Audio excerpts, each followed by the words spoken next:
Dans un contexte de crise sécuritaire persistante en Haïti, le Tchad a officiellement annoncé sa participation militaire aux côtés de la communauté internationale. Le pays prévoit de déployer un contingent de 1500 hommes répartis en 2 bataillons de 750 soldats chacun. Un premier groupe de 400 membres des forces de défense et de sécurité est sur Haïti depuis le 20 avril 2026, marquant le lancement des opérations. La force multinationale aura pour mission principale d'appuyer la police haïtienne dans le rétablissement de l'ordre et de la sécurité. Son déploiement est prévu pour une durée initiale de 12 mois à compter d'avril 2026.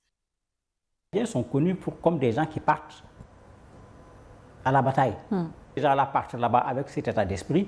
Très certainement, ça va changer quelque chose sur le combat contre ces gangs. Tout le monde le sait, on reproche encore au Tchad d'être un régime qui n'est pas suffisamment ouvert, qui n'est pas suffisamment démocratique, etc. C'est des sortes de compensations sur le plan politique qui va faire que quand vous allez parler de ce pays, vous allez un peu modérer.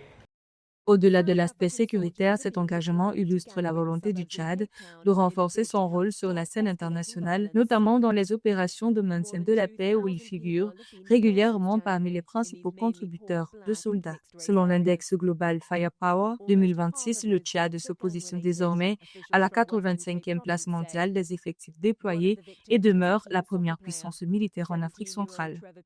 Il y avait une présidence collective qui était là. Le mandat est terminé. Mais quand le mandat est terminé, il était clair que c'est le Premier ministre qui continuait et que c'est le Premier ministre qui se retrouve avec tous les pouvoirs. Mais ça ne résout pas le problème parce que Haïti est un pays où il devait y avoir un président de la République, un parlement, un Premier ministre.